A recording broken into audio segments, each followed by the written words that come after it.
Tracy Matthews. Welcome, and I very much appreciate you showing up today and sharing your time with me and the audience. Well, I'm excited to be here. Thanks for having me. Excellent, excellent. Let me run through a quick introduction for everybody. Tracy Matthews, founder and CEO of the Flourish and Thrive Academy, co-founder of Creative Rules the World. You're a jewelry designer, entrepreneur, author of The Desired Brand Effect, speaker, business strategist, and in your early career, you were a yoga instructor, which I thought was very interesting. You're a visionary leader, an entrepreneur who spent over 20 years blending creative artistry with smart business strategies. As the founder of the Flourish and Thrive Academy, you empower jewelry designers and creative entrepreneurs to scale their business with confidence and clarity. Through the Creatives Rule the World, you're fostering innovative thinking and collaboration for creatives, aiming to take their business to the next level. You're a sought-after mentor and speaker, known for your transformative approach to branding, marketing, and mindset. And you're passionate about building supportive communities and equipping creatives with tools and systems to achieve sustainable growth while staying true to their artistic vision. All true. Excellent, excellent. So, like I said, I only have one scripted question, and that literally is, where were you born and how was early life in Tracy's Oh, where was I lifetime? born? I was born in California. My heart goes out to everyone who's dealing with the wildfires. I was Yes, born in Southern absolutely. California in Fullerton, which is a suburb of Orange County. And what was my childhood like? It was chaotic, honestly. I was Really? raised as the second oldest of six children for most of my life. And then my dad got married when I was an adult and had two more children later in life. So it was a journey of chaos and fun and creativity and all the things. Right, right. I can imagine. So you were with that experience. Are any of your siblings creatives as well? I would say I come from an entrepreneurial family. So I would say the majority of the people in my family either have their own business, are some sort of consultant or business owner, or they work in an entrepreneurial role for another company. Gotcha. There, I think two of my sisters have a job and one of my brothers has a job, and but they're all kind of in entrepreneurial roles. Okay. Yeah. Gotcha.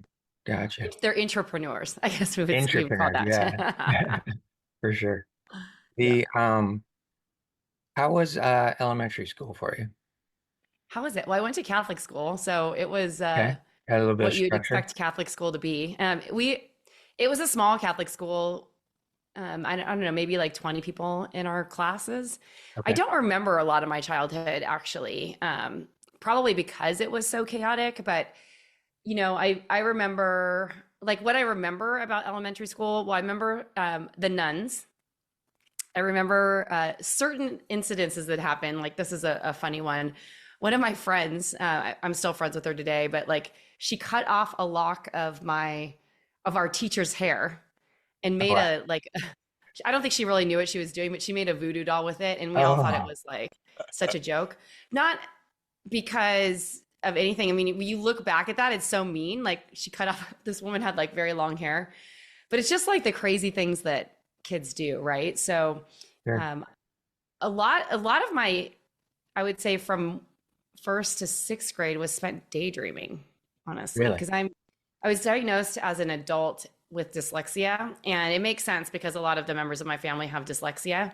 All right. But I'd always wanted to think of myself as someone who was smart, and I had a misunderstanding of what dyslexia was at that time. So I never shared with my family or my parents or anything like that that I was struggling in certain areas. But I did have a hard time paying attention. And when I was bored, I would go off somewhere else. So Right. I don't know what that's about, but I'm sure someone could analyze my psychology. For sure, for sure. Now, with that, is it just words and letters or is it numbers as well? Actually, I can read. That's not really an issue for me. It's more about transposing numbers. And the way that this was discovered as an adult was that I was in a therapy session after I'd gotten divorced. I was about 30 years old, something like that. And I had already started my jewelry company a couple years before, and I had shipped an order to a store. And they got back to me and said that they were like, that I shipped the wrong order and they were mad at me or whatever. I mean, I was taking it as they were mad at me, but like Yeah. they shipped the wrong order. So I was telling my therapist this, and the therapist was like, well, do you think you have dyslexia? Does this happen all the time? And, at that time I was like, oh, no, no, I don't have dyslexia. But when I realized that it would happen over and over again. So we would have to check the orders. And a lot of our store owners would take pictures of their orders, which ended up being super helpful in the long run. Yeah. But that's how I found out. It was actually surprising to me because I always did fairly well in school. It wasn't like, it's just, there are certain areas where I noticed that it happens. And I don't know what your listeners know about dyslexia, but there's so many different kinds of dyslexia. You can't really compare them. Like I have a sister who is severely dyslexic. She has a hard time reading and spelling and all that stuff. But I used to like crush it in spelling bees. And I think back then, I was born in the 70s. So back then, I think a lot of people thought of dyslexia as this reading thing, like you had a hard time reading, but it translates in so many different ways. But it's such a gift for creative people Yeah. that I Yeah. think is unrecognized. Yeah, absolutely. I've over the course of my career, I've met many creatives, artists who have either had ADHD, ADD, Hmm. dyslexia, um, mental health issues. I myself have had mental health issues my entire life, Mm. struggles with that, um, anxiety, attempted suicide. Oh, So wow. I can relate to the difficulties that arise with certain issues with that. But I think a lot of times too, those are things that enhance the creative abilities within a Yes, this is person. true. This is true. Um, yeah, I have a bit of a reading comprehension issue where I can read a paragraph, and once I'm finished with the paragraph, I completely forgot what I read. Or That I'll go happens to me back, too I'll go sometimes. back and try and That's why I listened. read one sentence and then end up thinking I'm in the second sentence and I'm really reading the first sentence all over again. So Yeah. I think also too, for reading comprehension is interesting because there's all these different learning styles, but they don't teach you the different learning styles in school. You're just forced to read. So if you're not a visual yep, learner and you learn through like audio or auditory digital or something else, or you're a kinesthetic learner, you learn by doing, like it's hard for you to fit into a box because not everyone learns the same way. And Jason and I talk about this all the time. He's like, Jason's my partner. yeah, And he was helping me with my business for a while. And he's like, your team meetings are so hard to follow. And I'm like, what are you talking about? He's like, because you process externally and that's how you learn and hear. But everyone on the team is lost because the majority of people are visual learners. So you need to start sharing your screen or share the agenda or whatever. And that was actually like a huge aha moment for me. And now on our team meetings, we're always sharing the screen. But because I listen, like I'm not really paying attention when I'm looking at something as much. It's more about like processing the information through hearing yeah, that understanding that like really helps you understand how people consume information because it's different. Everyone's different. for sure, for sure. And I think that's the beauty of kind of where podcasting has gone. Hmm. But as when it started out, everything was just audio, right? Yeah. I think now with the influx of the video component, I think that gives people a little bit more of ability to connect Hmm. with the guest, and that's how I listen. Is I've got to watch it because Exactly. if I can't see what's happening going on, I lose concentration. Focus. Yeah. Yeah. So, all right. With that, um, being in the Catholic school, did you have opportunities in terms of like classes and stuff to be creative at all? Or was Well, I it mean, just I strictly think general ed? just like any parochial school curriculum, there's like your standard classes like math and science and reading and Yeah. spelling. I mean, this is before the internet. So, Right. and we had art too, Okay. a couple times a week. So I remember making like Kleenex boxes in I want to say Sister Linda's, but I think it was Sister Teresa's class. And, like the turkey hand paintings. I Yeah. didn't really explore like artistry more until I was in like becoming more of like an artist where you're coming up with your own ideas until I was in high school. Okay. I Okay. would say, yeah. So let's fast forward then. Let's fast Yeah. forward into high school. And going into high school as a freshman, what was that like for you? Did you have to change schools at that point, or was it Yes, still? yeah. So I went to, it's funny. My parents wanted me to go to the next Catholic school and I aced the exam, but then I wrote in my essay that I didn't want to go there, so I didn't get accepted, Oh, which is that kind of sucks. funny because I ended Yeah. up going to a Catholic university. I don't know why. I'm not Catholic. I was just raised Catholic. It just that was the course. And so the transition was a little bit different because when you go to a small, I mean, my high school was also small. It wasn't super big at the time. I think we had 300 in our graduating class, but the in in the school that I was in, like we'd have 25, it was pretty small. So, and a lot of these people who, when I went to high school as a freshman, a lot of them had gone to school together forever. So I didn't really know anyone. So it was kind of like starting over. And I didn't realize it was going to be that hard. Yeah. And the most heartbreaking thing, and like I'm still close to this woman today, but I had become like best friends with this woman or this girl in sixth, seventh, and eighth grade. And the reason why I wanted to go to that high school, was because she was going there. And when like literally the second day of school, she made like a whole bunch of new friends. And like, I don't think that she was intentionally doing this, but like kind of ditched me. And I was like, oh my gosh, this is so hard. What did I do? I should have gone to the other school with all my friends. Um, but it was a great journey. Like I don't regret it. I love doing that. And early on, like I met I had a boyfriend and all the things that everyone wants, and Yeah. you know, Yeah. in high Gotcha. school. So For it was sure. fun. For sure. I read in some of the research that I was doing before the interview here that I believe it might have been in your book where you stated that most of your siblings were athletes.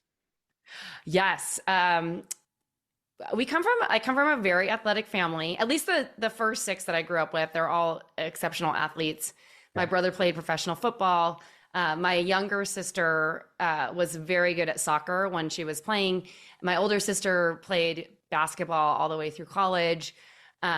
So there was a lot of sports going on. And yeah, I think the story that you're referencing is that athleticism and being an athlete was really acknowledged by my parents. And like, I wasn't necessarily an athlete, so I had to try to shine somewhere else. And for me, being like a creative soul, creativity was my expression. So, and even though like I was fit and I did work out, it wasn't like I was never very good at competitive sports, which was interesting. Yeah, Yeah. that is interesting. And two, with that being, I can kind of relate to both sides of it because I did play sports through junior high, high school, and some college, basketball and soccer. Um, so I understand what the competitive element of that is, Hmm. and especially if it's within the family, it Yeah. can get extremely competitive, even off of the Yeah, that's field true. apart. It's interesting because I'm the second in birth order, and I don't know if you know anything about birth order, but it's the second oldest is a love position, or at least Yeah, that's what they say. yeah, In birth order, they cycle through six, and then it starts over if there's more than six in the family. So it's interesting to me because like I'm competitive, I'm very competitive, but of all my siblings, like I'm one of the least competitive of them. oh Like wow, if we're playing like Jason's super competitive, he has to win at everything. He's got two teenage daughters. When we're playing games, like he crushes them. I'm like, can you just give them a chance? And like, I don't really care about losing. And they are also competitive. And one of the daughters has a really hard time. She's like, I don't want to play if I can't win, which I don't necessarily think is the best thing. And the other one yeah, and yeah, him are just like, eye of the tiger. And I'm like, whatever, you guys, it's not fun if like the only thing about playing is winning. And this really funny thing happened over the holidays because we were visiting Jason's parents in New Mexico, and they taught me how to play this game Shanghai. Like literally, I was crushing everyone, and I don't even know how. Like the people who've played for years, like I beat them all. Like I That's kept great. winning, and they're like, "How is this possible?"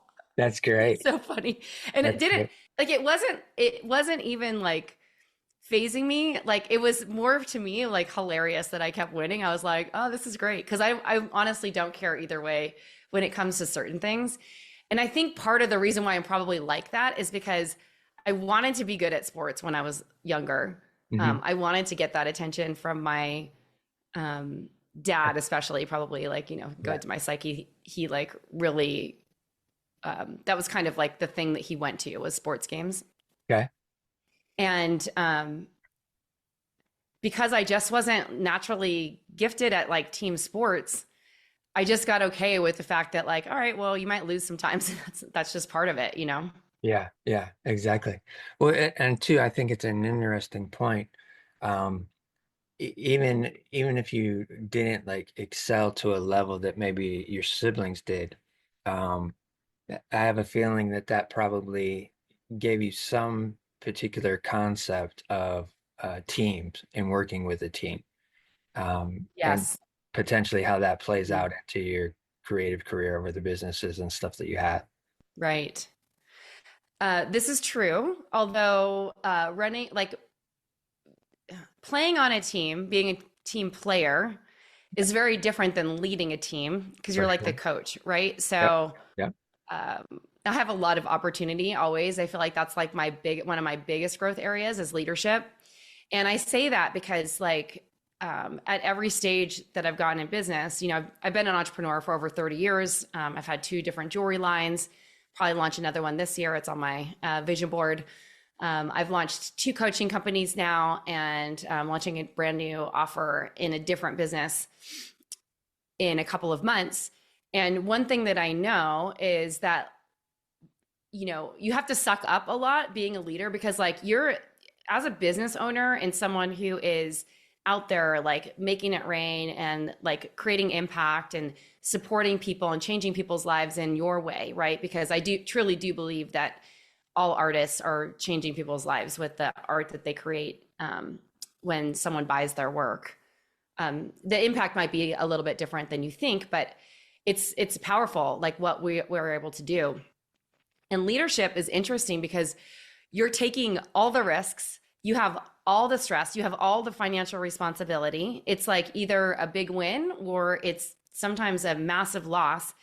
And to stay cool and composed in those situations when things are maybe not going your way is really the work, right? It's hard. And I would never say that it was something that came naturally or easily to me in that way, but it has been, I believe, like the biggest thing or the biggest piece of work that I've had to. I'm going to use the word endure. I'm not sure that that's really the right word to endure in being an entrepreneur because in the beginning, when I first started out, back in the 90s, I would hire people because I liked them, Right. not necessarily because they were going to do the best job. And I had a really hard time setting boundaries and holding people accountable for their roles and responsibilities. And I remember the first office manager I did was like, she'd be like running over me. I'm like, I'm going to leave now, or, not really getting work done, but I'm paying her to do work, wanting to chit chat all day. And I'm like, okay, you got to get this stuff done. And this was before, thank God it was before cell phones. But then later down the road, when I moved my team to New York with my jewelry company, I had someone who worked for me and she was a smoker. Literally every 15 minutes, she'd be leaving to go outside to smoke and checking her phone all day. And I feel like it's not that, I think the hard part about like these situations, it's like, how do you like enforce the rules that you want in your company and become a leader where there's expectations and KPIs and outcomes and all these things? Yeah.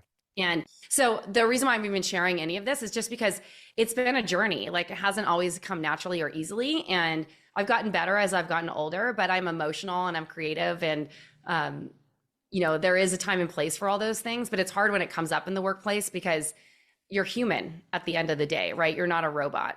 Yeah. And Absolutely. yeah. And one thing that I find really interesting is I've mentored a lot of people who've left corporate and come to my retreats, or they've worked with me either in a private setting or taken some of our programs. And they're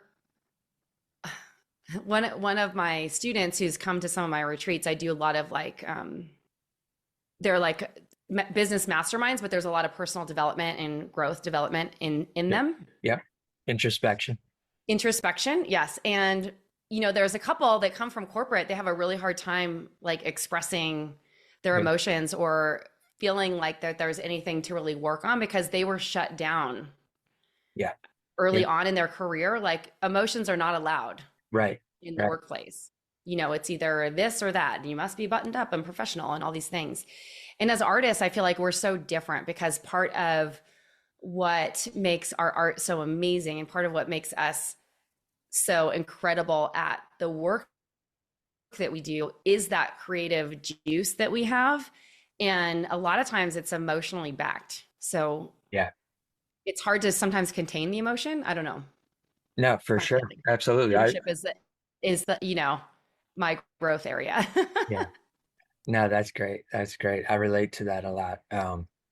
And I think a lot of the listeners will as well. It's the emotional aspect of creativity is usually what you end up experiencing when Mhm. you gravitate to something, whether it's a piece of art, a piece of jewelry.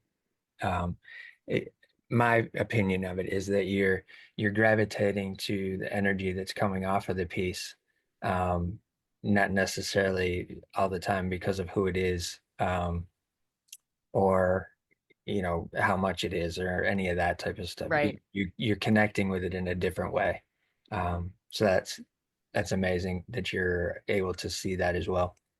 I want to circle back to ending high school and starting to look at college. Did you go off to college? And if so, did you go there to study any creative field? Yes, so I went to Loyola Marymount University. I did not go to technically study art. I ended up going into the communications school where I thought I was going to be a broadcaster, but the school's in LA, very competitive field. And I didn't ever really get into the communication department. And so what ended up happening is I met a guy who ended up being my husband later, many years later. But I was like madly in love with this guy. For the first time ever, I got a D in a class because we were like ditching class to go ride around Hollywood with the heater on and the sunroof down. Like it's Yeah. just what kids do, and Yep. in Yep. college, like random Right. stuff. And my parents were in the middle of a big divorce battle, so both of them basically just told me like we can't continue paying for this education. It's too expensive. Um, if you can figure out how to do it on your own, great. But unfortunately, at that time in California, or maybe it was nationally, I'm not really sure, Yeah. that it doesn't matter how many financial liabilities your parents have or how many kids or any of that. If they made over a certain amount, then you were ineligible for financial aid or even getting grants or anything like that. So Yeah. I stopped going to school for a couple of years and I worked full time, still lived in the area and still live with my college roommates. It felt like I was going to college with them. And when I was 21, my mom passed away suddenly. And so her death was the thing that got me into being an artist for a career. Because when she died, I was the last person to see her. She died of a blood clot after elective surgery. So it was very shocking. It was not something that we expected. Yeah. Yeah. You don't think of the term of like elective surgery and like dying in the same sentence. Right. But she died shortly thereafter. And because of that, I was able to talk to the school. I was able to get a grant. I was able to get financial aid since one of my parents was passed away. I think my dad and I at that time weren't really in touch. So I had kind of signed this thing. I think it was like a trend at the time. You could kind of like divorce your parents, but it seems weird to me anyway, because like you're an adult, like I was 21 years old and they're still looking at my parents' finances to go to school. Like I was putting myself through school at those last 2 years. So I was able to get some financial aid. and go back to school, but I had to work full time. It was the only way that I could make it work. So I wanted to be a studio arts major, but I had a lot of classes to catch up on because I'd taken some art classes as electives in the first 2 years that I was at university. But most of those classes were really fulfilling whatever the standard classes you have to take to graduate. Yeah. So when I went back, I ended up with a humanities major in European studies, and I was able to take art classes as part of that major. And that's when I found my jewelry making class. I Okay. took that as my first art class that applied to the major.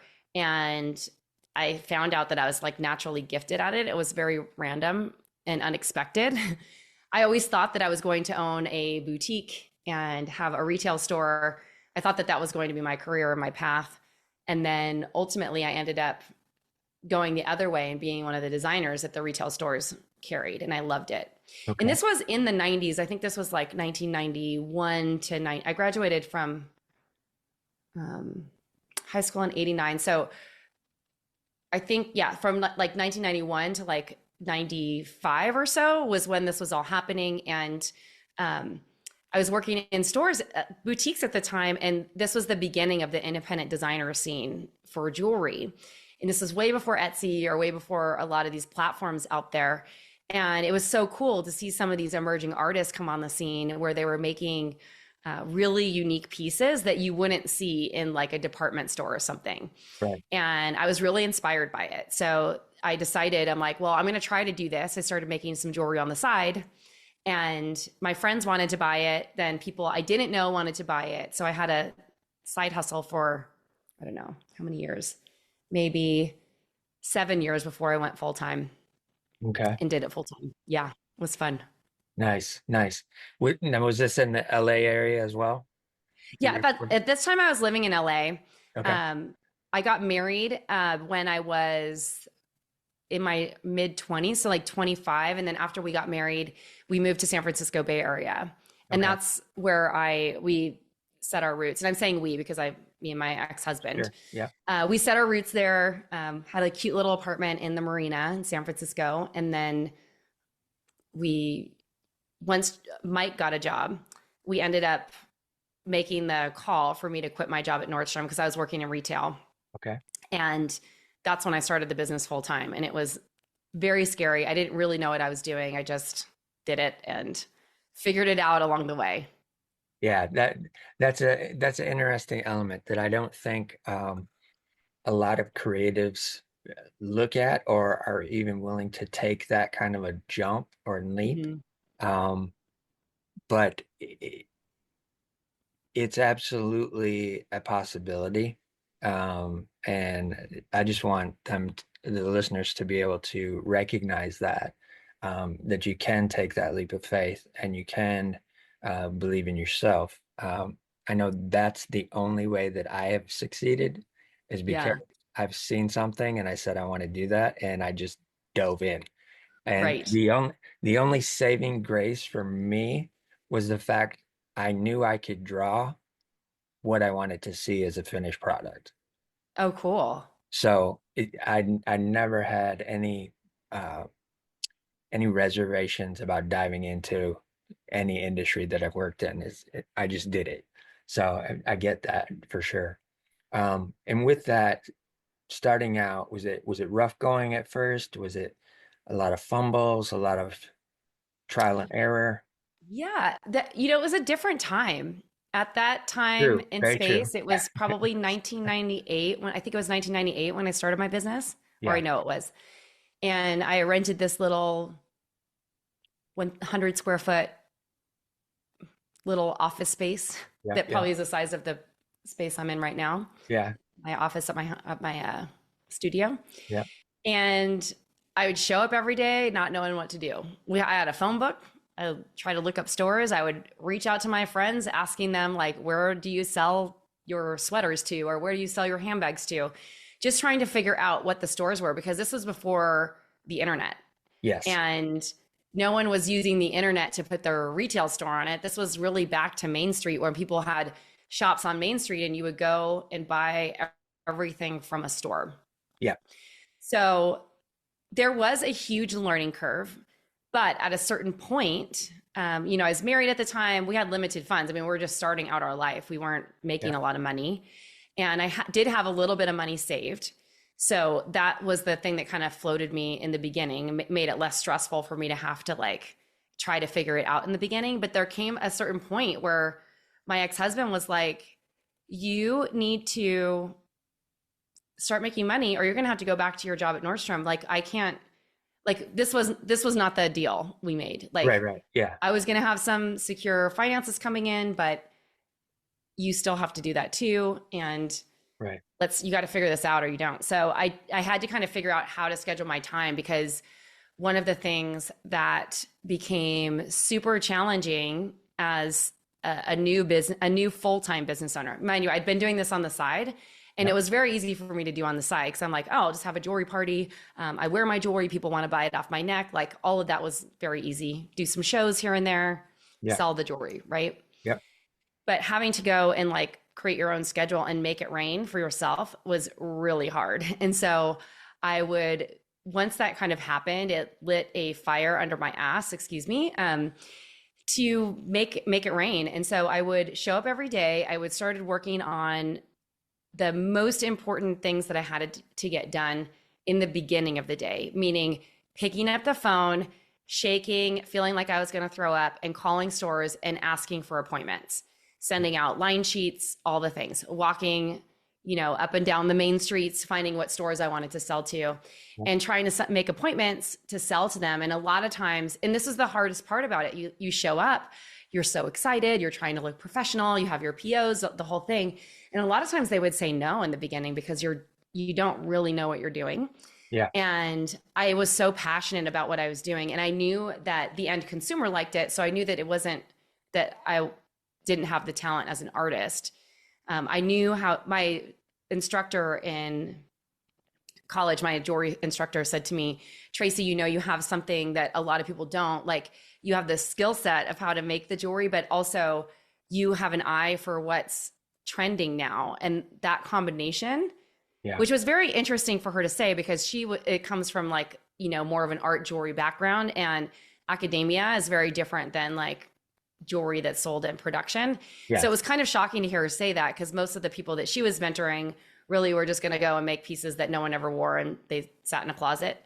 Yeah. So when she said that to me, I mean, I think that she was complimenting me. I took it as a compliment, and I was like, I know that there's something here. I just got to figure out how to make it work for me. And so the progression work that I ended up getting into, maybe 8 stores, and 2 of them were really good stores. And through introductions, I had a friend named Susie, and Susie sold sweaters. And Susie is like, you have to meet Sherry at the store Metier. And so that opened the door. And then when people would ask me, where else do you sell? And I'd be like, I sell to Metier. They know Metier. So that opened up the door to some other places, including a great store in Oregon called Twist. I believe they're still around. It's one of like the best jewelry stores there is these days. Everyone wants to sell to Twist. It's like Sundance catalog. Nice.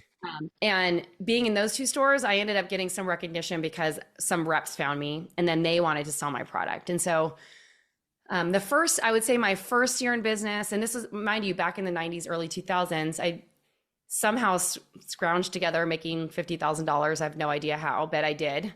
And then the second year, because I had started hitting my stride, I sold about 150,000.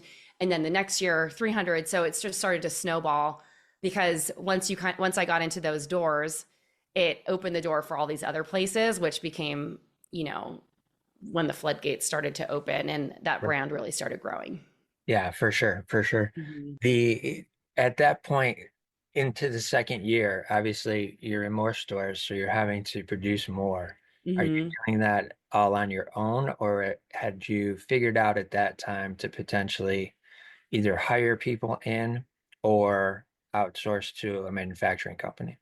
That's a great question. So I was living in San Francisco, lots of great art schools there. Yeah, And I ended up contacting the jewelry departments and ended up finding jewelry interns who were paid. yeah, So they're paid internships. They would come, and it's some of them, like after a while, because people wanted to work for me, we would have these internship trials. So that was like unpaid for a couple of weeks. And then eventually we would hire them on as like a paid intern. That was more a little bit further down the road, but Yeah. we had I would find them from these art schools, and it was great because then eventually one of them came to work for me for about 4 years. Her name was Mara. She was my first team member, and that was the only way that I could actually grow. And at that time, even though I was a trained metalsmith, at that time, because of my situation, time, place, all the things, we were making cold fusion jewelry. So I was just designing mostly beaded work at that time. And then eventually we progressed into handmade jewelry, and then my Okay. fine jewelry and Gotcha. men's jewelry. Yeah. But it became really easy because some of these students, like, if they had a busy schedule, they could just take supplies home and work on it, on their own. I would pay them per piece. And it made it really easy to hire based on need rather than hiring someone because I needed help and then having to pay them like a full-time salary or something. It created a lot of flexibility for me. Yeah. And then, yeah, so that was kind of how I started that journey in hiring. And the first thing I hired out, believe it or not, was the making of the jewelry. Because when you start to produce at volume, first of all, like I'm a 7 on the Enneagram. Like I like variety. I like to make new things, which I think is part of the reason why a lot of artists are like always making new things. They get bored really quickly with production.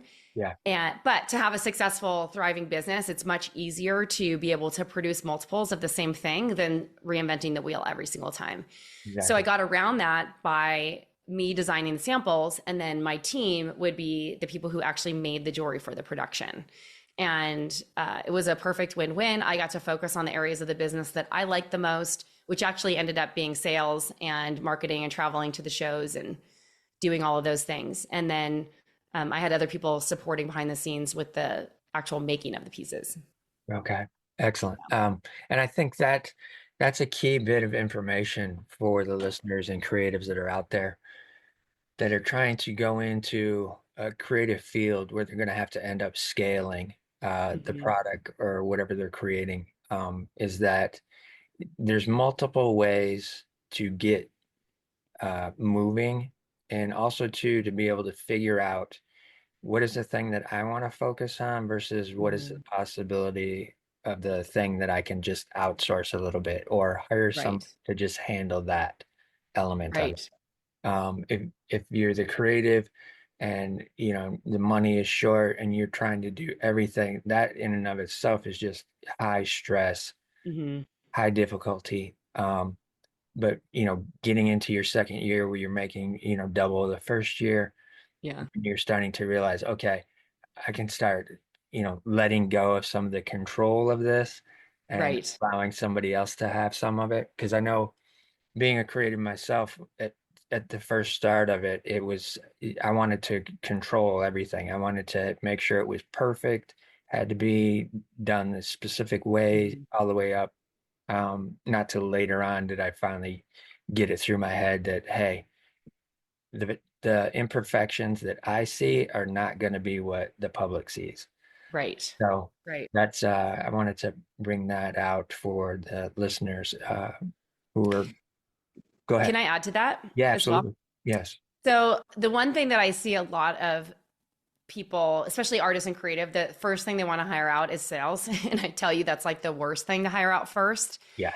because your customers want to work with the artist. So Yeah. I know that it's scary to feel rejected or to feel like if they say no to you, that there's something wrong with you. But it's just a preference, right? Like people have preferences, right? Some people like big, bold jewelry. Some people like dainty little jewelry. I happen to be someone who likes dainty jewelry, but I can really appreciate people who love to wear big ass jewelry like Iris Apfel and stuff like that. It's amazing. It looks great on her. And it's like everything, like especially adornments that you wear are personal, like to that person's personal style. And art is the same thing. Like I bought this hummingbird painting. This is actually a reproduction. It's not an original, but from an artist. I think her name's, I'm going to say it wrong, Ains Carnes or something like that. And she paints hummingbirds and all these things. And I love her work. But if she wasn't there and it was like her husband was there for a minute trying to sell it to me, it's just a different vibe. But when she could tell me her process and the whole thing, I'm like, okay, I'm coming back. Give me a second and I'm going to come back and buy this piece. Yeah. People want to buy your work, and that's not the first thing to hire out. I think that there are other things that you could hire out first that would be supportive. And another thing, because I work with people all the time who have built their business in like an old school way, which is great because you get like really this grassroots, gritty way. The marketing also has to come from the artist. Like you have to understand how to market your work to be able to train someone else in your vision of what you want that to be. Because without that, people can tell usually. And it's very rare that someone could just step into your business and be able to market your business online and have a clear understanding of what you do without a lot of testing and trial and error. And that usually costs a lot of money up front because it takes time to figure that out. So the more that you can figure it out for yourself, what you want, and have clear communication around what your brand values are, what your your mission, your vision, your personality, like the aesthetic that you want to put out in the world, like all these things, that's when you can start hiring those things out. And I think that's sometimes artists, I see this a lot, they want to hire the thing out that maybe they don't love as much because it feels personal, that rejection, but without your touch on it, it's not going to be the same. Right. So just food for thought. Yeah, exactly. Exactly. So third year, you're doubling again. Fourth, fifth year, how is that starting to look for you? At that point, are you still in the Bay Area and shopping everything out? Well, so I started my business in 98. I moved to New York City in 2006 at the end of the year. Okay. I'd since gotten divorced and was still living in San Francisco, outgrowing my space. We ended up moving into a much bigger space for a couple of years on Howard Street and went from 100 square feet to 1,500 square feet. It felt like a mansion. It was Oh wow. amazing. Yeah. We had Holy this really cow. cool like brick wall that we painted red. Like the whole thing was really cool. I felt like I had made it there, and I had maybe 13 little production workers helping me part-time as interns or whatever. Some of them now have successful jewelry businesses, which is really fun, Nice. that supported me in this process. And then I met a guy. I had always wanted to move to New York City, but I was afraid to do it. And this kind of became the catalyst for that. We didn't stay in a relationship for very long after we moved, but it got me there. And I would tell you, like, my business from the time I started it, for the most part, just kept growing every year. Maybe not doubling, but it did keep growing. We did have like a market crash in 91 or something. And even during that time, my business continued to grow. It wasn't something that, Was really affected. no, I wasn't affected at that time. I mean, I was investing a lot of my money back into the business, so it wasn't maybe as profitable as I would have liked it to be. But we continually grew every single year. And yeah, until 2008 when the market crashed. And so it was a great time to be, riding a wave, because I feel like from 2000 and maybe 4 to 2008, like things were so awesome. Like it was just, people were buying, like the Oh yeah. stores loved it. I kept Yeah. adding new accounts. I was getting into places like the Sundance catalog and Bloomingdale's. I launched a fine jewelry line, a men's jewelry line. Like things were great. And I think now looking back at that, it's like people ride the bull market, and they're not aware of like what when the bear market's coming. And so that I kind of got taken out by surprise during that time.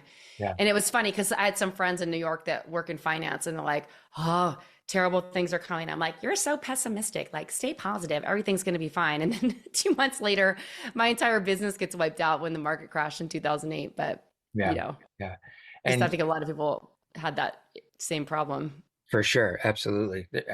Many, many. Um, after riding that high wave, um, going into '08, and then realizing that this is just all collapsing. What was the mental state like at that point in time? Were For you? me, Yes. oh gosh, I was a wreck. We had hired a consultant, and I say we because my sister was helping me run the company at the time, and I couldn't afford them. They were like $1,500 a month. We had no money. I wasn't paying myself. It was awful. I went from having like my best year ever to like scaling millions of dollars in sales like over the course of my time and having like a just under 7-figure year. It was like awesome. And then the next year, year over year, the previous year I had sold $150,000 in October. That next year I sold 10, which was like, and it probably would have sold zero if we hadn't gotten the orders shipped out before it caught up about what was happening in the market. All these people we'd shipped a bunch of orders, and then they were saying that they weren't going to pay us, filing for bankruptcy, all these things. It was awful. I Yep. was losing weight. My hair was falling out. I developed a thyroid condition. I was so stressed out because when you have an inventory business, and it's not just like you're not getting paid and then you don't have money to live. Like I had debt that was rolling to finance the production. So we had Right. vendors to pay. We had like materials that we had signed for saying that we were going to pay for them in 30 or 60 days, but we couldn't pay because we didn't get paid by the vendors. Like this whole thing turned into this crazy snowball. Yeah. And even our factor, and for those of you who don't know what factoring is when you finance your receivables to a third party and they pay you for the shipments, 50% of the shipment or the order that ships up front. Our factors went out of business because so many people filed for bankruptcy on them or didn't pay bills. So it's, it's one of those things that like, I don't know that anyone could have foreseen that Right. going down in the way that it did, but it was so traumatizing for me because I felt like a failure. And my first business failed. A lot of people have a first business that fails. And in hindsight, I can look at it now being like, well, it was the circumstances of what was going on. And I'm mentoring a person right now who I've known for 30 years, and she's trying to figure out how to sell online. She's pretty much done the traditional wholesale route all these years. And she's like, Tracy, the only thing that got me through that period was that we had just gotten a $250,000 catalog order and they paid. And she's like, that's the only reason why we even lasted, because if they hadn't paid, we would have been out too. Like everyone was in the same boat. Yeah. And the ones who made it were just the ones who could figure out the cash flow beyond that period and work things out. Right. But the worst part for me about all of it was that I developed all these relationships with my vendors and then having to go back to them being like, I can't pay you.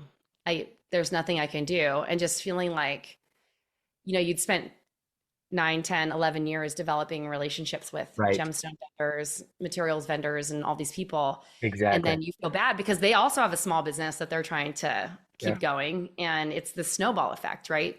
Yeah.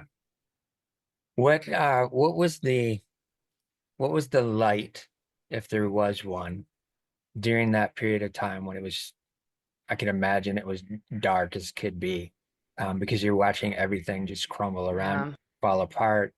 And it's not only happening to you, it's happening to people that you're working with, people that you Hmm. establish business with, relationships with. Um, what was the thing that kept you going when that was all happening? Well, I mean, it was great. I had a supportive community of friends around me. And so that was super helpful. And I would say like the biggest guiding light for me was really knowing that I'm resilient and that I've overcome hard things. It's like my mom died, and then out of that, this beautiful thing, this beautiful jewelry business that I built for years blossomed. And I know that hard situations in business are impermanent, meaning they're going to end at some time. And it is a natural cycle of the economy to have ebbs and flows and to have highs and lows. And so, logically, I would tell myself that it didn't feel very good and it was very hard. Yeah. But I think the one thing that was guiding me at that time was like knowing I'm resilient. I can figure this out. I also can hustle. And I also am really good at being guided by my intuition when I let it be. And around that time, I had been teaching yoga. I started teaching yoga when I was about 30 years old. And right around the time that I got divorced. And I taught for many years, but when I moved to New York City, I stopped for a while. I went to a yoga class when I was a member of the Equinox Gym. I went to the yoga class when I was visiting my family in Newport Beach during Thanksgiving, and the yoga teacher didn't show up. And so I was like, some guy in class was like, "Oh, I've been practicing yoga for a month. I'll teach the class." And I was like, "You know what? I'm a teacher. If you guys don't mind, I'll do it." So the group fitness director came in to make sure that I wasn't going to kill anyone. Yeah. Taught a great class. Everyone was super grateful. And then they invited me to an audition to actually train there. And I was like, "I don't live in Newport Beach. I live in New York." And he's like, "Well, if you change your mind, let me know and I'll introduce you to the people there." So something told me just apply for, go to this audition. I was one of 6 people who got hired out of 40 people auditioning in that class. And the cool part about it was that I started teaching yoga again. It fueled my creativity. It also allowed me to have health insurance because we were trying to get it through the company and it was so expensive. And my sister, who is my operator, she went back to Columbia. So she was able to get health insurance through school. And it's crazy how all these things just started falling into place, right? So that happened. I ended up winding down the business in 2009 completely because I made a decision at that point. I was like, I didn't really like how the business had evolved and how I was competing. And this was around the time when there was a huge trend towards fast fashion. So like H&M was out and all these places that made like $30 massive necklaces, and the trend became very big again. And I designed dainty jewelry out of like real materials. So my jewelry was like trending down a little bit. Like not everyone was wearing that kind of jewelry anymore. And so I'm like, this gives me a minute to step back. And I'd found the joy of doing custom work for people. And so I started designing engagement rings and wedding bands for a couple of friends. And that led into my next business. And so I remember one of the best guiding lights, you asked about guiding lights or what was the pinpoint of light or whatever. Yeah. I mentioned we hired these consultants. I hired this guy named Phil. I can't remember the name of his company, but Cathedral Consulting. He was a very religious man, but my sister had met a colleague of his through a business networking group that she had gone to. Yeah. So we talked to them a few times, and we would have these meetings with them in person in the office is right by Penn Station. And we go, and I'd be really emotional, being like, I feel so torn. I don't know what to do. I don't even know what I was saying to him at the time.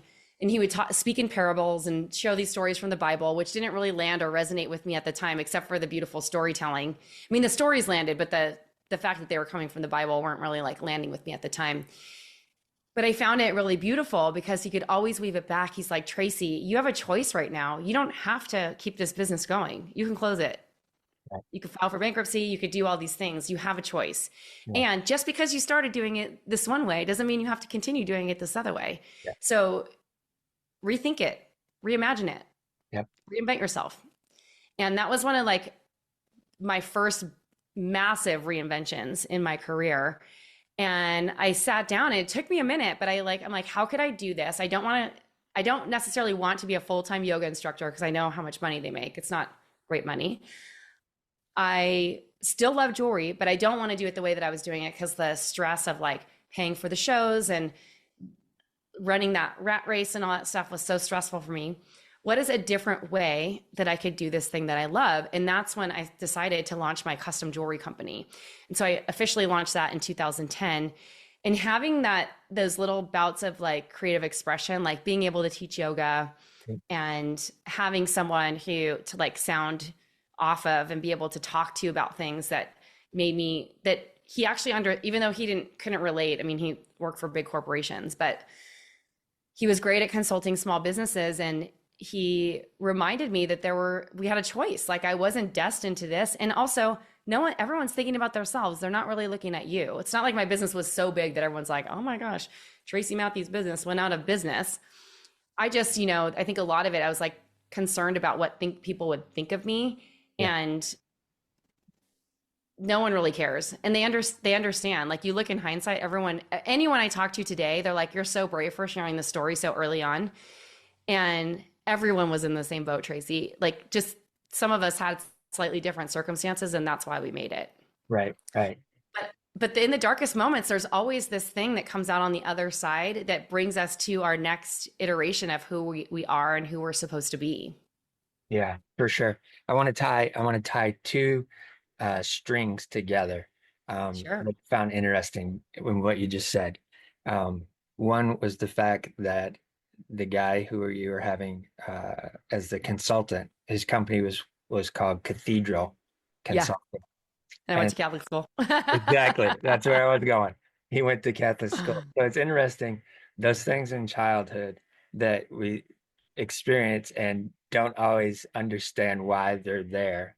Yeah. Sometimes we find those later on in life as being kind of a saving grace moments, Hmm. so to speak, with him being able to give you that information of, hey, it's not just this way. You can do it this way.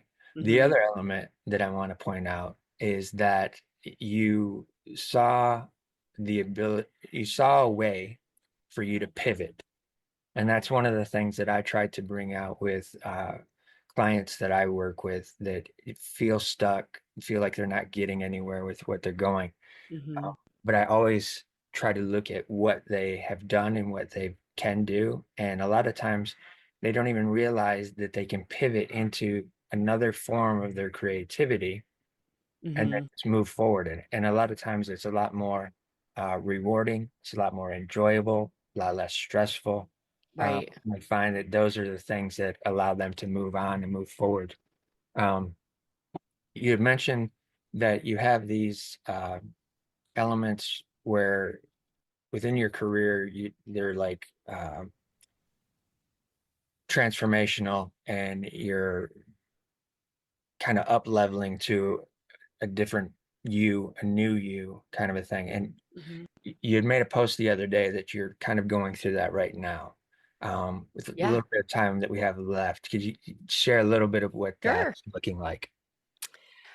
Well, as someone who gets bored doing the same thing over and over again, like I've been called many different times to expand beyond where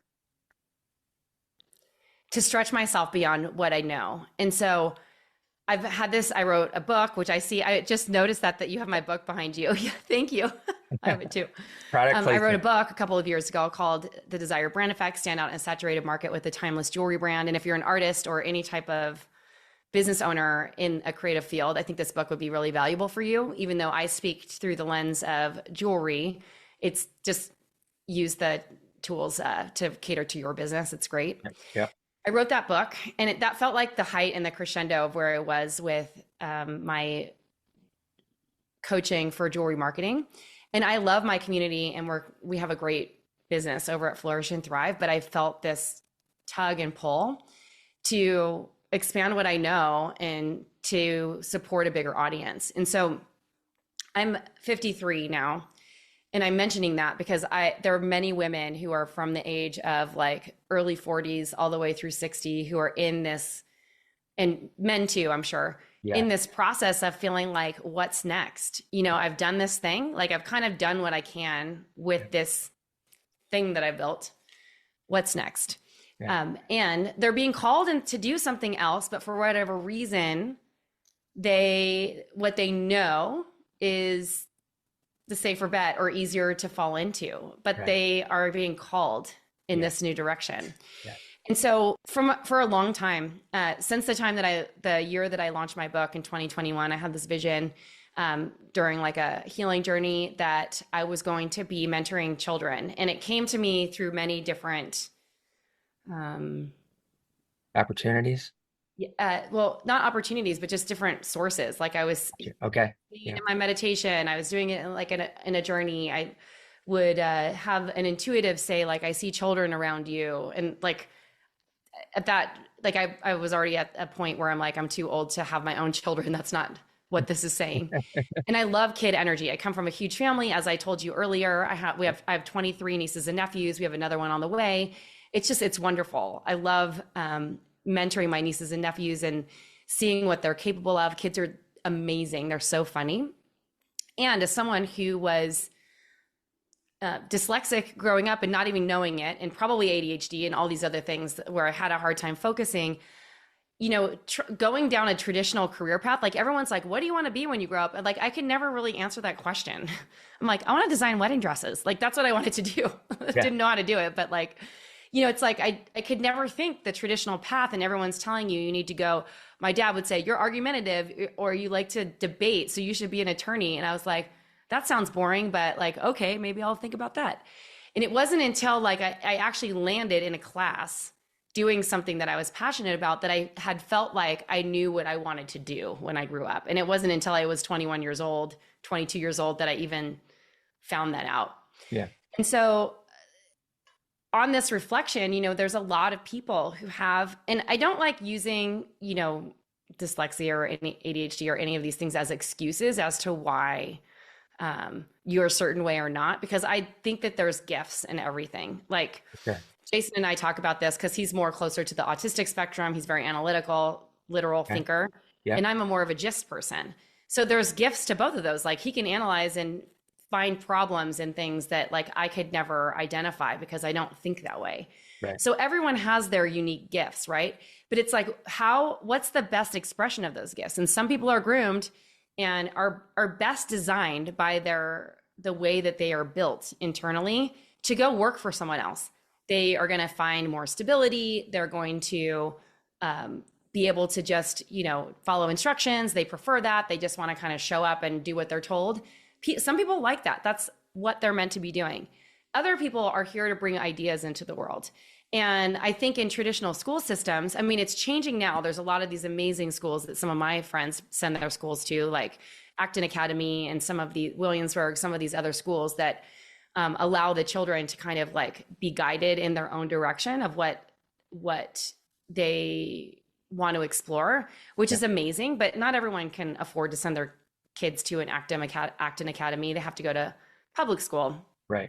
Right. And so I've been on this like strong desire to be able to go speak on college campuses and high school campuses about creativity and entrepreneurship.